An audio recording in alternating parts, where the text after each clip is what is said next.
Es un gusto darle la bienvenida a Juan José Millás, destacado novelista, periodista y ensayista español, a la LEF, el Festival de Ciencia y Arte de la UNAM, que tiene como tema las fronteras de la medicina, que se mueve en las fronteras de la mente y el cuerpo, las fronteras entre lo normal y lo anormal, entre lo supuestamente sano y lo supuestamente enfermo, entre el sueño y la vigilia, las fronteras entre la imaginación y la realidad. Y justamente conversaremos sobre ello, sobre las prótesis de la imaginación en la literatura y en la vida, con un novelista que explora en sus textos de manera brillante estas diversas fronteras. Un gusto, Juan José Millas. Encantado, José. ¿Qué tal estás? Muy bien, gracias. Y hablando precisamente de prótesis, hablemos de la incrustación de la imaginación en la realidad que nos ayuda a suplir nuestras carencias y heridas. En la novela El Mundo, tocas la historia de un compañero, de un amigo de tu adolescencia, que hizo de alguna suerte literatura con la vida y que tú justamente la llevaste a la novela, hablando de los tránsitos entre ficción y realidad. Bueno, yo creo que te refieres a este personaje que tenía un padre protésico, diríamos, ¿no? Exactamente. Sí, vamos a ver, eh, hubo una época en la que a mí me interesaba mucho indagar en cómo lo irreal influye sobre lo real con mucha frecuencia más que lo real, ¿no? Y entonces me vino a la memoria la historia de un amigo mío de la infancia. Íbamos al mismo colegio, a la misma clase, y un día me contó un secreto que, en fin, que no podía salir de mí porque en fin, porque podía destruir la vida de su padre, en fin. Y el secreto era el siguiente: este chico era hijo del ferretero del barrio. No sé si en México llamáis a las ferreterías igual que aquí, ¿no? Así, Sí. así es. Entonces, en mi barrio había una ferretería muy modesta y este chico era hijo del ferretero del barrio. Y entonces el secreto que me confesó es que en la ferretería era una tapadera, realmente, para ocultar las verdaderas actividades del padre, porque el padre en realidad era un agente de la Interpol. Bueno, para nosotros la Interpol estaba muy mitificada, era una especie de policía internacional, secreta, policía secreta.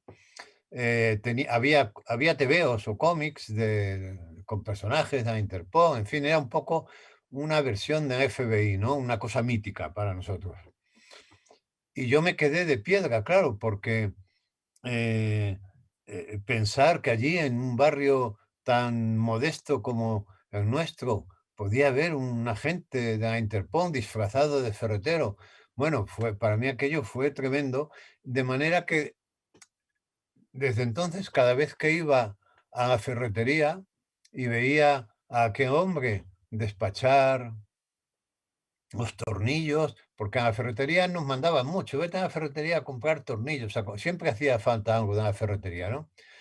Y yo veía y decía, lo veía despachar tornillos, tuercas, con un guardapolvos gris, muy serio hombre, y yo decía: "Qué bien disimula, ¿no?".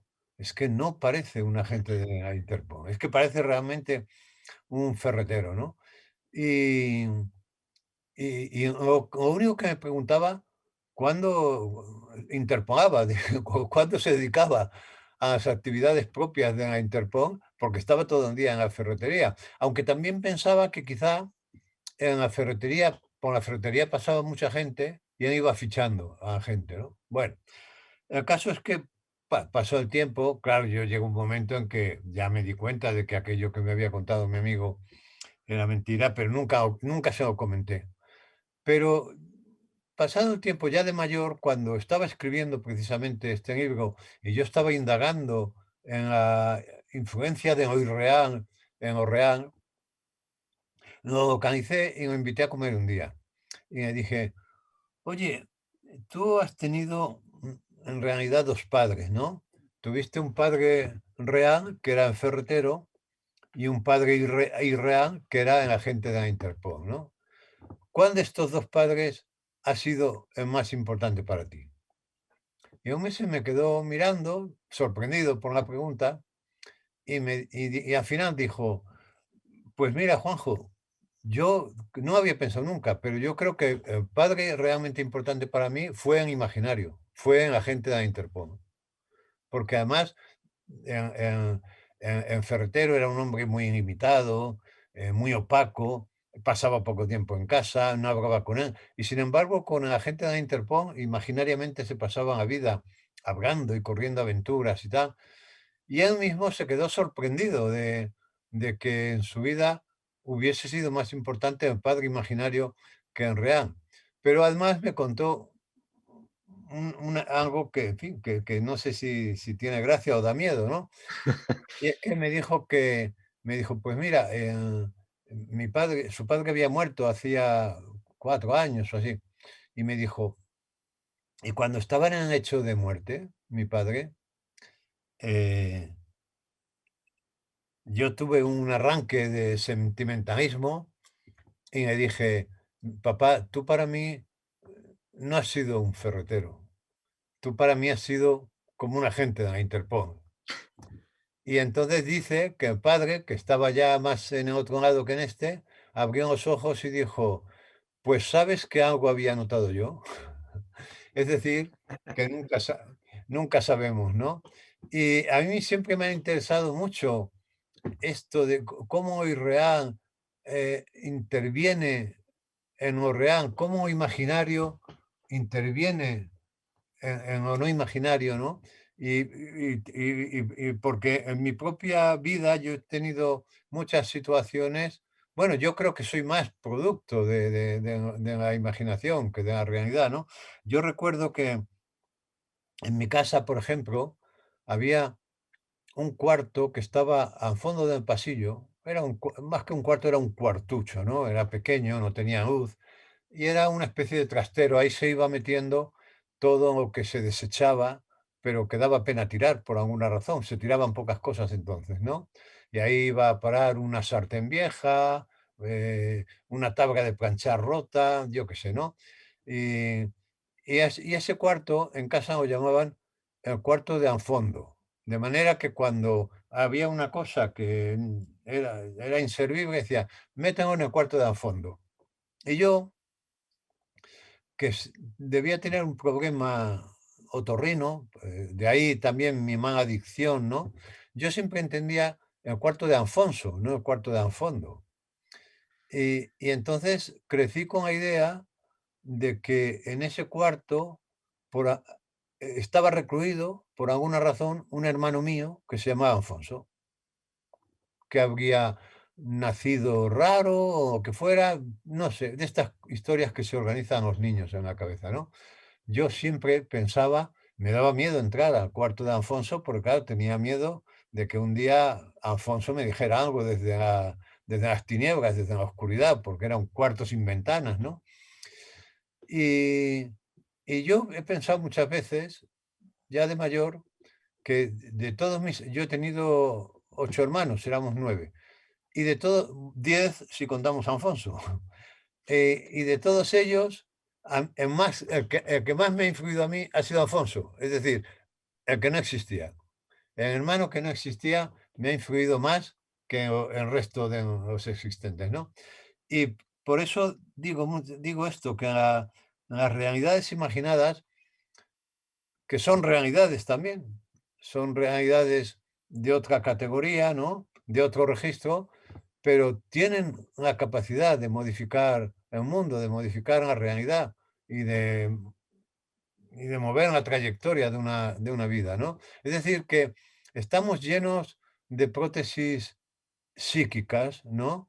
Y esto es muy curioso porque uno entiende, una prótesis física se entiende bien, mira, decimos, tiene un brazo ortopédico o una pierna ortopédica, pero es difícil imaginar una prótesis psíquica, primero porque el territorio de la psique, el territorio del alma, es un territorio invisible, es un territorio sin cartografiar. Bueno, Freud, más o menos, hizo una cartografía, pero claro, es una cartografía invisible, o sea, que cómo te mueves por ese mundo, ¿no? Eh, y entonces ese mundo invisible que llamamos psique, que llamamos mente, que llamamos alma, como tú quieras, está lleno de prótesis, de ortopedias, y por eso hay personas que han tenido a lo mejor un padre que ha sido muy liberal y él se ha construido un padre más rígido porque necesitaba unos límites que su padre no le ponía, o al revés, alguien que ha tenido un padre muy rígido se fabrica un padre muy liberal.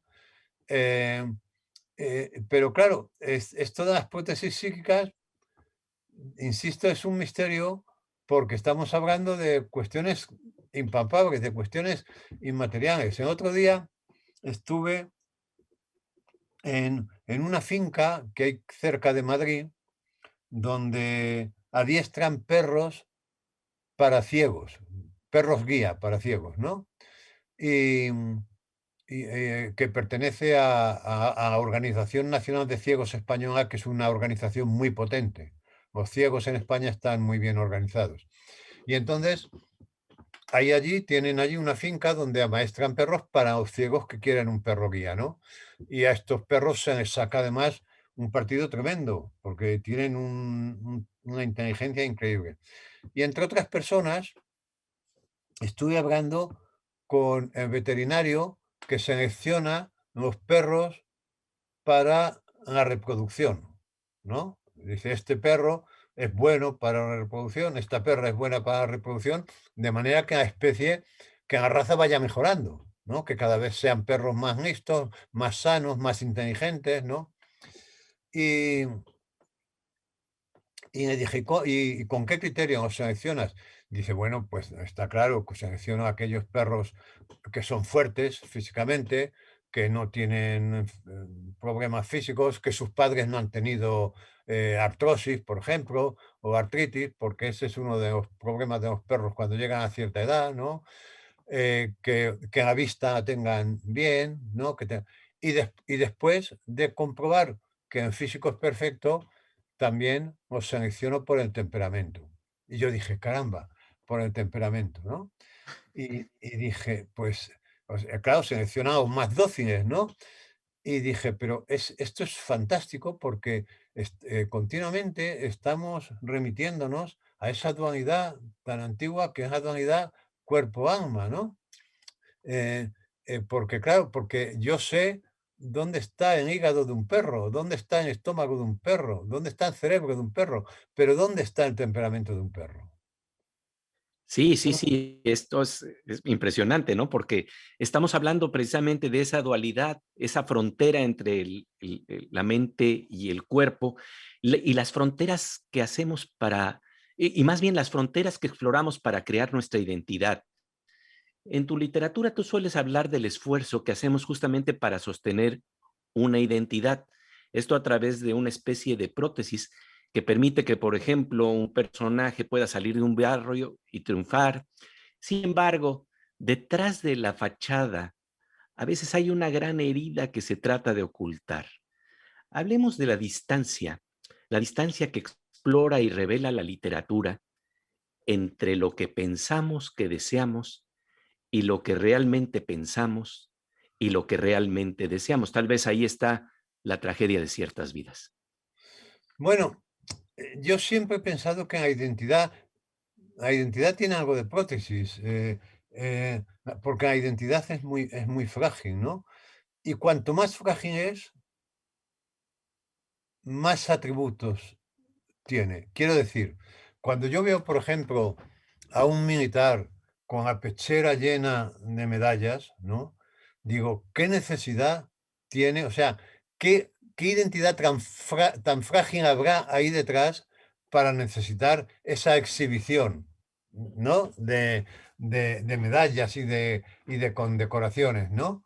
Eh, eh, entonces, y luego la identidad es tan frágil que se pierde, que un día se pierde. Es decir, cuando nos morimos se pierde. Pero no cuando nos morimos, se pierde antes. Yo escribía un artículo hace tiempo que decía que a partir de determinada edad, a mí, por ejemplo, a mí me llaman Juanjo, ¿no?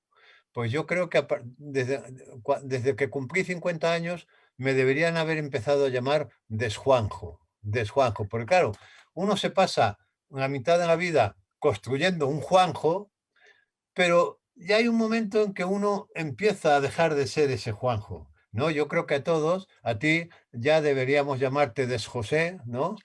Porque, porque llega un momento en que del mismo modo que hemos construido una identidad, esa identidad se va deconstruyendo, se va debilitando, quizá al ritmo con el que se debilita el cuerpo, quizá al mismo ritmo con el que se debilita o se deteriora el cuerpo o físico, ¿no?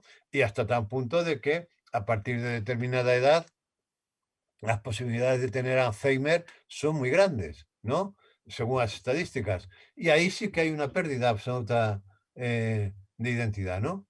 Pero yo creo que la pérdida empieza a producirse mucho antes, porque yo creo que en torno a los 40 o 50, muchas certidumbres que has ido construyendo a lo largo de la vida, durante la infancia, durante la juventud, se empiezan a debilitar.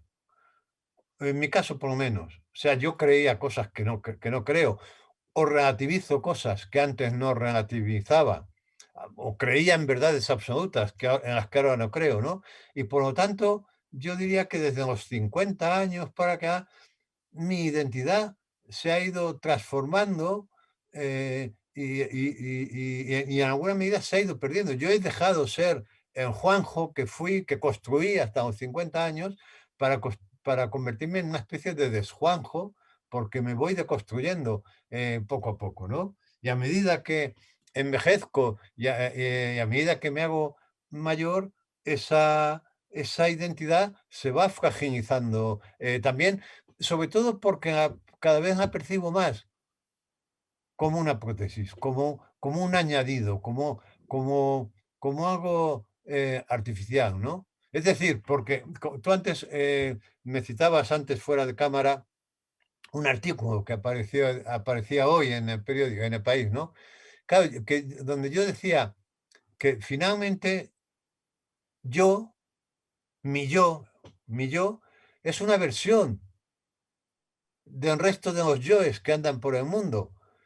Y los yoes que andan por el mundo son una versión del mío. Es decir, que nosotros intentamos establecer diferencias, pero los yoes son muy parecidos, son versiones de, ¿no? Y en la medida en que son versiones de, son intercambiables, ¿no? En fin, yo veo esto de la identidad como una cuestión muy frágil, muy protésica. Hay que vivir con ella. Bueno, es una prótesis con la que no tenemos que vivir, porque necesitamos una subjetividad, necesitamos un yo, pero este yo que me habita a mí, es un yo que me extraña, porque es un yo que han construido los otros, que ha construido una educación que a mí me extraña, ¿no?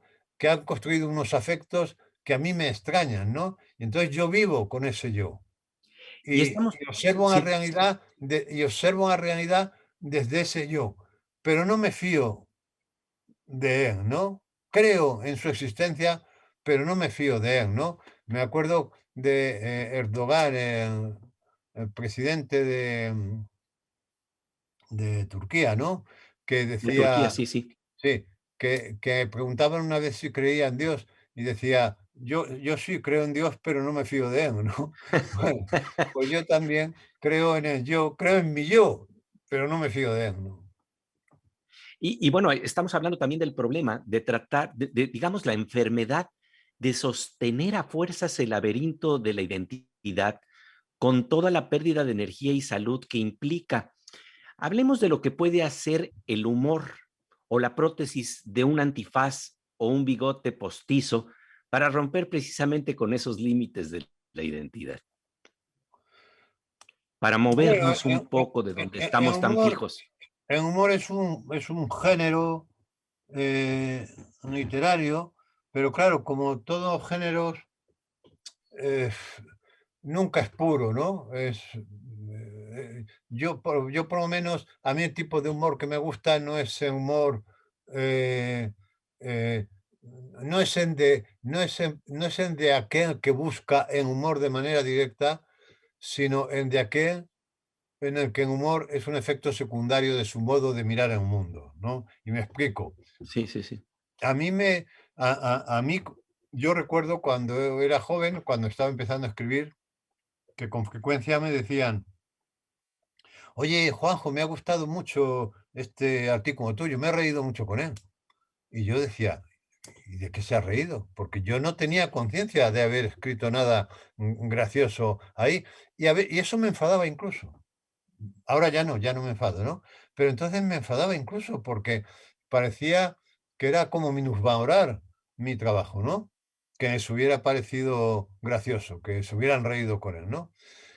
Pero claro, reflexionando sobre esto, que me pasa mucho en la vida, llego a la conclusión de que, claro, la risa en mi caso, el humor no está buscado, sino que es un efecto colateral o un efecto secundario de mi modo de acercarme a la realidad. Y yo utilizo dos herramientas que garantizan el humor, que son la ironía y el pensamiento paradójico, ¿no? Si tú te acercas a la realidad desde la ironía y desde el pensamiento paradójico, como los seres humanos somos tan contradictorios, cuando pones al descubierto esas contradicciones, ¿no? Eh, Nos damos risa, ¿no? Y esto es lo que yo creo que ocurre, por ejemplo, en el caso de con Woody Allen se entiende muy bien, el director de cine, ¿no? Porque Woody Allen ha tocado todos los temas más serios que afectan al ser humano. Ha tocado la muerte, las relaciones interpersonales, el amor, la amistad, el odio, la mentira, el secreto. Ha tocado todos los temas, todos los grandes temas. Y dirías, caramba, si te hablaran de un personaje así, dices, qué obra tan profunda, no sé si acercarme a ella, ¿no? Y sin embargo, la obra de Woody Allen es muy amable porque incluso cuando toca el tema más grave que quepa imaginar, siempre nos proporciona una sonrisa. ¿Por qué? Porque ha mirado el tema desde la ironía y con frecuencia también desde la paradoja, desde el pensamiento paradójico, ¿no? Pensamiento paradójico yo creo que es uno de los grandes inventos de la literatura y yo creo que el pensamiento paradójico yo lo interioricé sin saber nombrarlo todavía leyendo en mi juventud a Chesterton. Chesterton es un maestro del pensamiento paradójico. Y hablando de precisamente ironía, Woody Allen dice que la comedia no es más que tragedia con tiempo.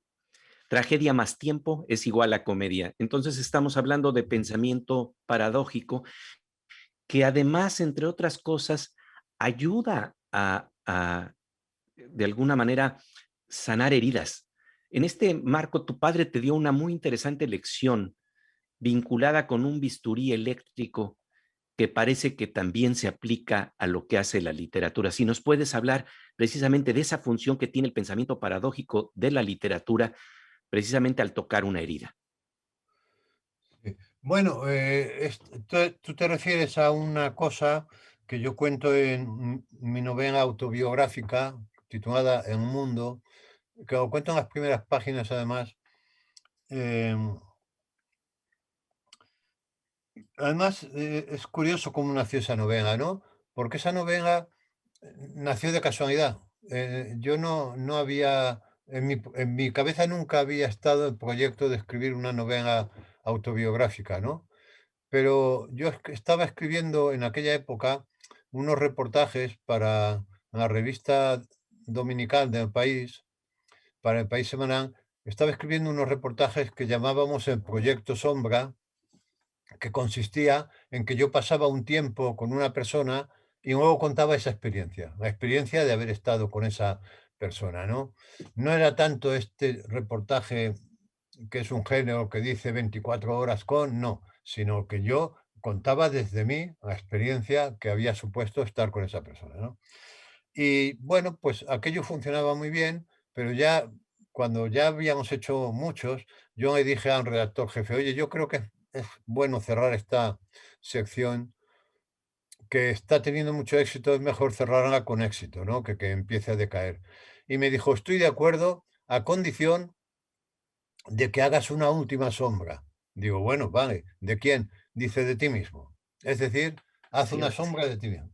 Y entonces yo, al principio me chocó, pero luego, siempre que siembran una cosa en tu cabeza, pues ya empiezas a dar vueltas, ¿no? Empecé a darme vueltas y empecé a perseguirme, a vigilarme, empecé a ver cómo caminaba por la calle, cómo me detenía en los escaparates, cómo saludaba. Empe Empecé una observación, de mí como si yo fuera otro, para hacer una sombra de mí mismo, ¿no? Y un día, estaba en Barcelona en un hotel y y estaba dándole vueltas a cómo comenzar ese reportaje, ¿eh? Y estaba allí en el hotel y de repente se me ocurrió una frase que dije: "Esta es buena para comenzar el reportaje". Y la frase era: "Mi padre tenía un taller de aparatos de electromedicina", porque mi padre efectivamente se dedicaba a construir aparatos de electromedicina y tenía un taller. Pero la frase, trajo a mi memoria, toda aquella atmósfera de infancia, ¿no?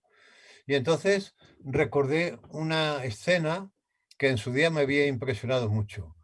Y la escena era la siguiente: yo veía a mi padre sobre el banco de su taller, el banco, imagínate un banco de un taller que está lleno de limaduras, de herramientas, de limaduras de hierro o de acero, de herramientas.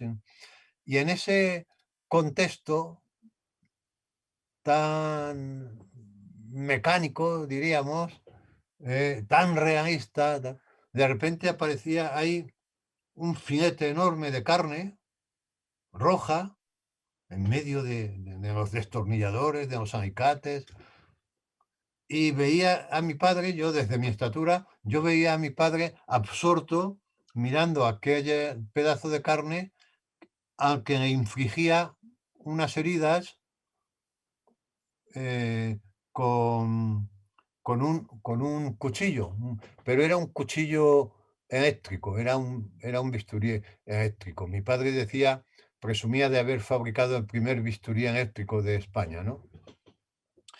Y el bisturí eléctrico tenía una ventaja respecto al bisturí tradicional. El bisturí tradicional no era más que un estilete, muy bien afilado, que cortaba la carne y se llegaba al órgano, aunque se pretendía operar. Pero tenía un problema, y es que la herida sangraba mucho, y entonces no te permitía ver el órgano bien. Y por eso los médicos o cirujanos disponían de un aspirador de la sangre, que era una goma que continuamente la enfermera estaba aspirando la sangre para que el médico pudiera ver.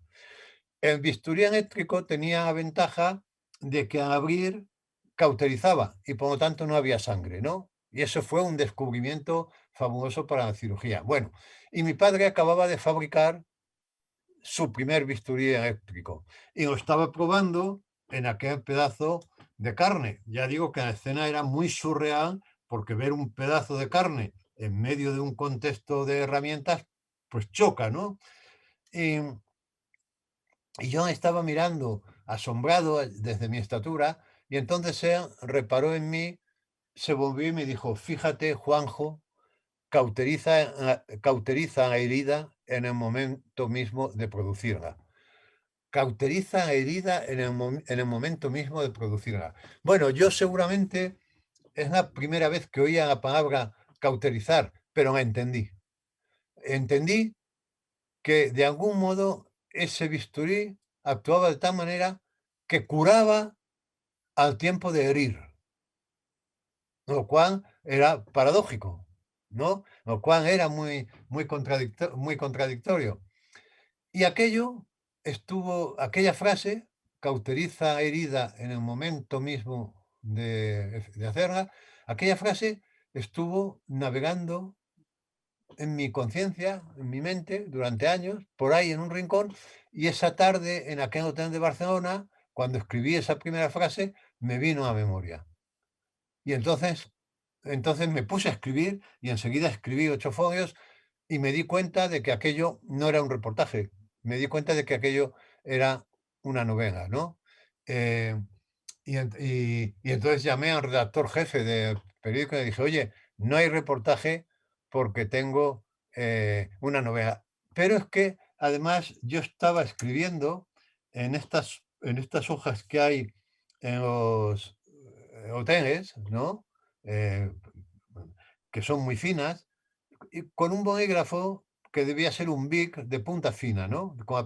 Entonces me di cuenta que cuando escribía, yo dejaba surcos en la cuartilla, dejaba llagas en la cuartilla. Y pensé, caramba, lo que hago quizá no es muy distinto de lo que hacía mi padre con aquel finete de carne, ¿no? Porque en la escritura abre heridas que cauteriza en el momento mismo de abrirlas, ¿no? Eso es la escritura. Es un bisturí. Eso es la escritura, y ahí estamos hablando del poder profundo de la literatura, tanto para el lector como para el autor, que precisamente cauteriza ciertas dolencias que han estado ahí gracias a este instrumento maravilloso que es la literatura eléctrica, por decirlo así, ¿no? Las abre y las cierra a la Sí, vez, porque en la hoja escrita es como un espejo de dos caras. En uno se mira el escritor y se siente, y se siente como cuando uno se mira en el espejo, que se siente como un territorio, orgánico, como un territorio articulado. Eh, Hay una experiencia que se suele contar de los niños, que es que los niños van con la cabeza mucho más allá que van con su cuerpo.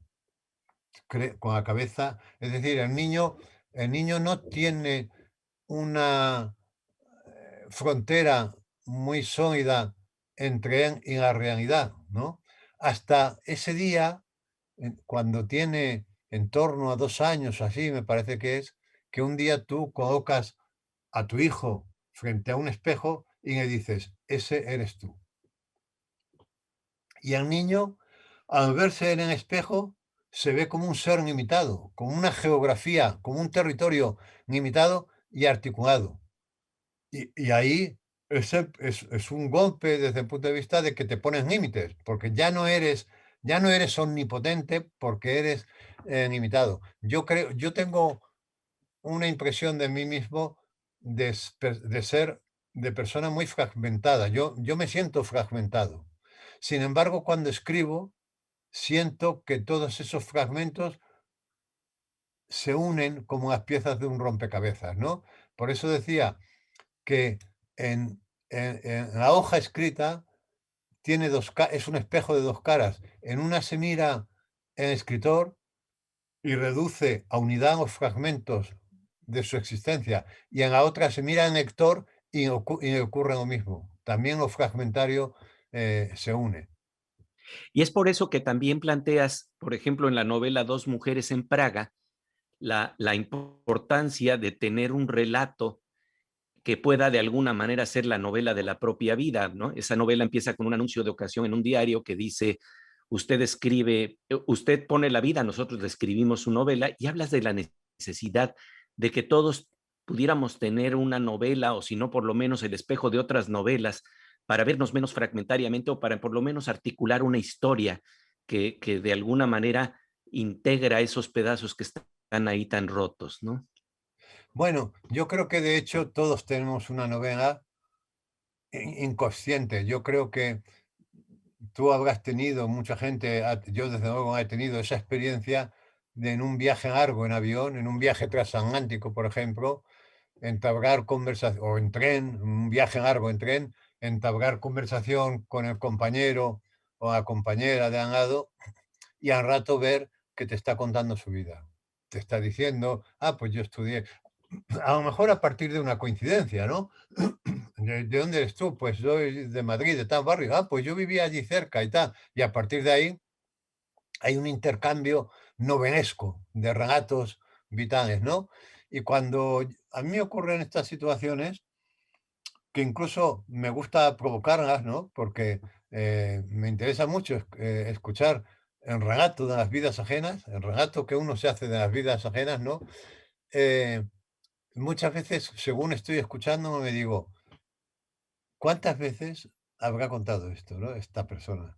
Se lo habrá contado a su novio o a su novia cuando se conocieron, se lo habrá contado a sus hijos, se lo habrá contado a amigos, a compañeros de la oficina, porque generalmente ves que está bastante bien estructurado, ¿no?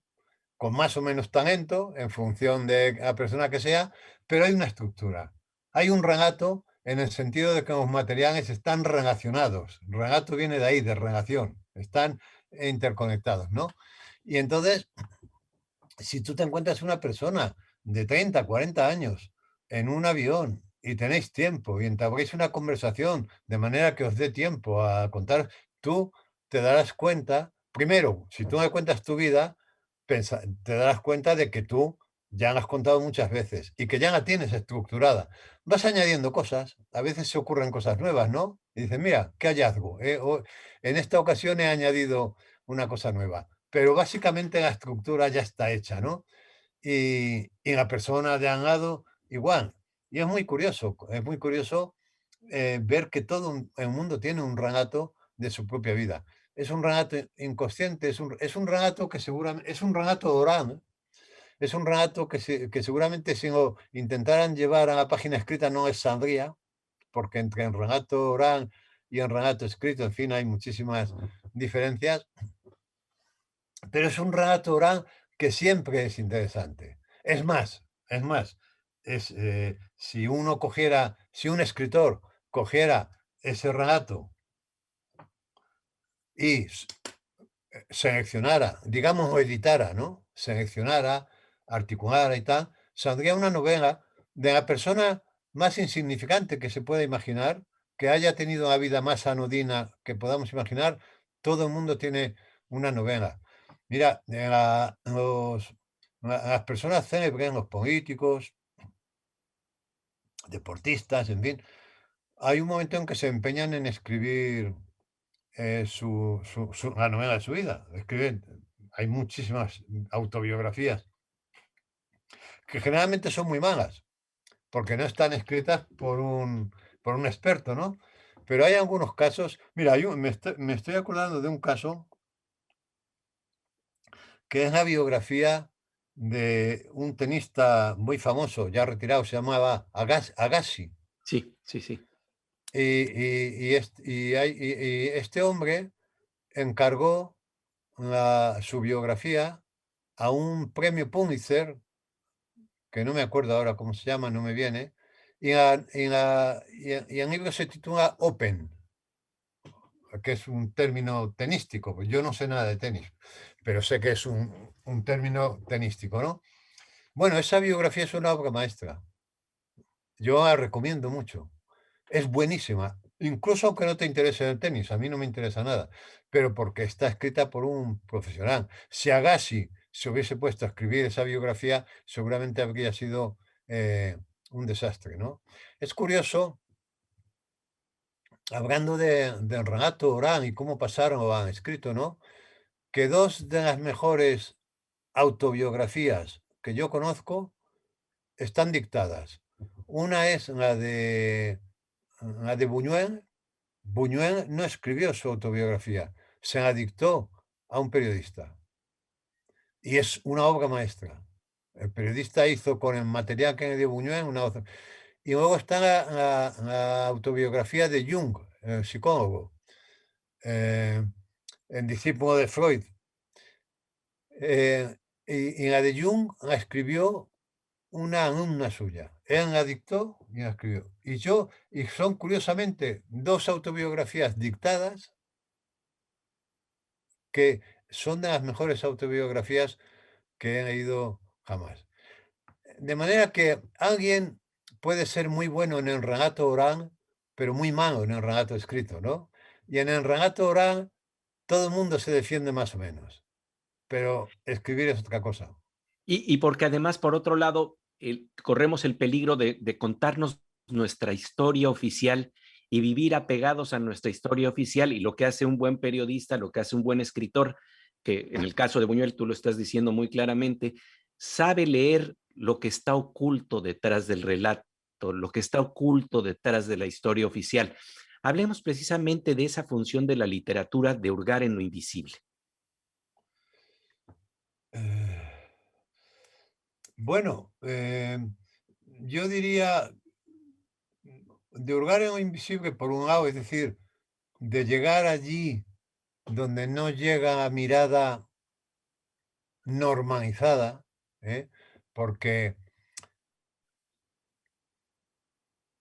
porque todos, porque nosotros más que hablar somos hablados. Es decir, porque nosotros cuando salimos a la calle cada día vemos lo que dicen que tenemos que ver. Me viene a la memoria el cuento este famoso de Andersen, El rey desnudo, ¿no? Ese cuento en el que todo un pueblo ve vestido a un señor que va desnudo, que es un cuento, que es un planteamiento completamente inverosímil. Yo muchas veces me he preguntado, ¿cómo es posible que ese cuento haya tenido tanto éxito? Porque se va transmitiendo de generación en generación. Yo se lo conté a mis hijos se los cuentan a los suyos y a los niños les gusta, les encanta ese cuento. Y digo, pero ¿cómo es posible que, que guste tanto un cuento que es completamente inverosímil? Es que todo un pueblo ve vestido a un señor que va desnudo, excepto el niño que dice el rey va desnudo, ¿no? Entonces, ¿qué quería decirte con esto? Que, que muchas veces no es solamente buscar lo invisible, sino buscar lo invisible en lo visible. Es decir, que es el caso del rey desnudo. ¿Por qué ese cuento nos gusta tanto? Yo, mi tesis es que ese cuento gusta tanto porque eso que le pasó a ese pueblo que veía vestido a un señor que iba desnudo, es lo que nos pasa a nosotros cada día cuando salimos a la calle. Nosotros vemos lo que esperamos ver, no lo que hay, sino lo que esperamos ver. En cierto modo, lo que nos han dicho que veamos. Eh, es como si el Ministerio del Interior lanzara una nota cada día que dijera: los ciudadanos de este pueblo verán hoy al rey vestido. Y da igual que el rey salga desnudo, porque lo verán vestido, porque lo ha dicho el Ministerio del Interior. ¿Qué ocurre cuando el rey pasa por delante de un niño que es un ser todavía sin culturizar, que no, que no está todavía sometido a las reglas, que no ve lo que le dicen que tiene que ver, que no ve lo que espera ver? Pues que ve al rey desnudo. Y yo suelo decir, cuando en los talleres de escritura saco a relucir este cuento, suelo decir, ese niño es el escritor de ese pueblo, porque ha visto lo que hay un libro, no me acuerdo, hay una anécdota muy interesante, no me acuerdo si es del antropólogo Inocente o de otro libro de antropología, pero era una anécdota que tiene que ver con esto, muy graciosa, ¿no? Y que venía a decir, que el autor venía a decir, imaginemos a un antropólogo que acaba la carrera en Harvard y se pasa 5 años más en Harvard estudiando una tribu del centro de África. 5 años estudiando las características de esa tribu, ¿no? Y pasados esos 5 años, resulta que le dan una beca para ir a conocer a esa tribu. Y entonces, pues el hombre va a conocer esa tribu. ¿Qué verá ese hombre? ¿Lo que ocurre en esa tribu o lo que ha leído que ocurre en esa tribu? Seguramente verá lo que ha leído que ocurre en esa tribu, porque si has estado 5 años estudiando esa tribu y luego no se parece en nada a lo que has estudiado, menudo desperdicio de energías, ¿no? Es decir, que verá lo que espera ver. Y además, como añadía muy inteligentemente este antropólogo, decía, además, estas tribus que son tan codiciadas por los antropólogos, ¿no? tienen ojeadores, que cuando ven llegar a antropólogo avisan que viene el antropólogo y entonces se ponen a hacer las tonterías que el antropólogo espera que hagan, ¿no? Con lo cual se produce una alianza diabólica entre lo que el antropólogo espera ver y el engaño al que le someten los de la tribu. Porque tú no te das cuenta también en muchas ocasiones que, que alguien tiene una imagen de ti que no se corresponde con la realidad, pero que tú para no decepcionarle te comportas como él espera que te comportes, ¿no? Sí, sí, Mira, sí. yo, por ejemplo, yo tengo fama de hipocondriaco, mucha fama de hipocondriaco, y yo creo que no soy hipocondriaco, ¿eh? Pero lo cultivo porque por no decepcionar a la gente, ¿no? Sí, sí, sí. Entonces, muchas veces, pues, en una conferencia o en una firma de libros viene alguien y me habla de la hipocondria y me dice que también y yo digo que sí, porque ¿para qué me voy a decepcionar, no? Me comporto como un hipocondriaco, ¿no?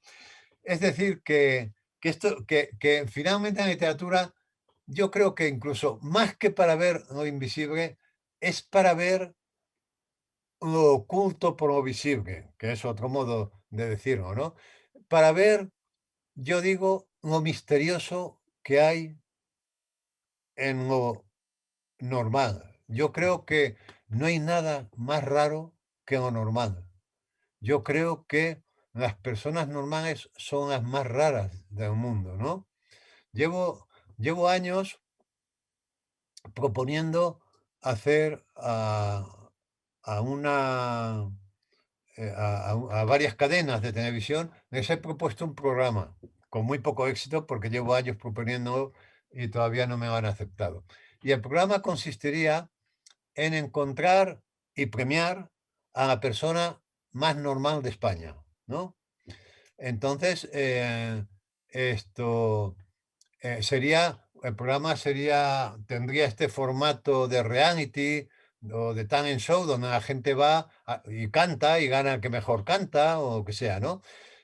Pues en este caso haríamos un casting de gente que se presenta para ganar el concurso de más normal de España. Y entonces habría un jurado que puntuaría los grados de normalidad. Y entonces los participantes saldrían en pantalla y harían cosas normales y el jurado les diría, haga usted algo normal, camine de aquí para allá, bébase un vaso de agua, cosas normales, ¿no? Y al final obtendríamos de todo ese casting, de todo ese concurso que duraría semanas, ¿no? Saldría por fin la persona más normal de España. Bueno, ¿tú tienes alguna duda de que la persona más normal de España sería necesariamente la más singular? Sí, sí, sí, así estamos. Ninguna duda, Ninguna ninguna duda. duda, No, ninguna porque duda. estamos hablando, sí, sí, estamos Es hablando de decir, las fronteras entre lo normal y lo normal, ¿no? no, Sí, pero adelante, adelante. no, te decía que paradójico, de nuevo volvemos a la paradoja, ¿no? Que paradójico que la persona más normal sea la más anormal, simultáneamente, Exacto, exacto. simultáneamente, ¿no? Y aquí estamos hablando también de lo que se considera sano y lo que no se considera sano, ¿no? Porque si estamos en esa dinámica, pues ahí estamos también en ese problema, las confusiones entre mapa y territorio, lo sano y lo no sano. Bueno, la confusión entre mapa y territorio es muy interesante. Es uno de los temas que a mí más me han interesado, ¿no? Cuando he tenido que reflexionar sobre qué es la literatura, ¿no? Yo esto se lo recuerdo con frecuencia a mis alumnos de los talleres, ¿no? Les enseño hay una clase que empiezo mostrándoles ese cuadro famoso de Magritte en el que se ve una pipa de fumar y debajo hay una leyenda que pone esto no es una pipa, que sorprende mucho al principio porque el texto está negando tu experiencia. Tú estás viendo una pipa y el texto dice esto no es una pipa. Hasta que reflexionas un poquito más y te das cuenta de que lleva razón el texto. Eso no es una pipa, porque es la representación de una pipa. Es decir, sería el mapa en todo caso de una pipa, ¿no? Es decir, porque si eso fuera una pipa, podríamos fumar con ella, ¿no? Por eso no hay que confundir el menú de un restaurante con la comida, porque si fuera la misma cosa, te comerías la carta y te quedarías satisfecho. Bueno, pues la literatura no es la realidad. La literatura es la representación de la realidad. Y la idea de representación es muy interesante. Yo siempre cuento la extrañeza que me produce cuando estoy en una ciudad extranjera y de repente me encuentro con uno de esos mapas grandes para extranjeros en el que hay un punto rojo que dice, usted está aquí. Y yo siento un momento de extrañeza, y yo estoy ahí, yo estoy aquí, ¿cómo es que estoy ahí? No, no, yo no estoy ahí. Ese punto rojo no soy yo, es mi representación. Y esto es importantísimo cuando uno escribe. No confundir el territorio con el mapa. Es decir, saber que que al escribir se está representando la realidad, no se está reconstruyendo la realidad. Y que esa realidad que se está representando no deja de ser una prótesis con la que vivimos, con la que de alguna manera enfrentamos el mundo, con la cual también sanamos nuestras heridas, porque estás hablándonos de la literatura como un proceso para observar y atender aquello de lo que no hablamos o aquello en lo que no reparamos. Juan José Millás, te agradecemos muchísimo esta plática en la que, como siempre, nos traes noticias de la incrustación de la imaginación en la realidad, esas prótesis maravillosas de la poesía y la literatura que son tan necesarias particularmente en estos días de pandemia en nuestro mundo. Te mandamos un gran abrazo. Muchísimas gracias. Gracias a ti, José, y a todos tus espectadores y seguidores. Un gran abrazo para todos y nos veremos en otra ocasión. Y ojalá sea en México. De manera presencial, que ya no sea nada más el mapa virtual del Zoom, sino que con la presencia podamos reconocer dónde está tu yo, dónde está mi tú y dónde está la posibilidad de ser varios justamente al romper las fronteras de la percepción que propone la buena literatura. Ojalá. Un abrazo muy fuerte. Gracias.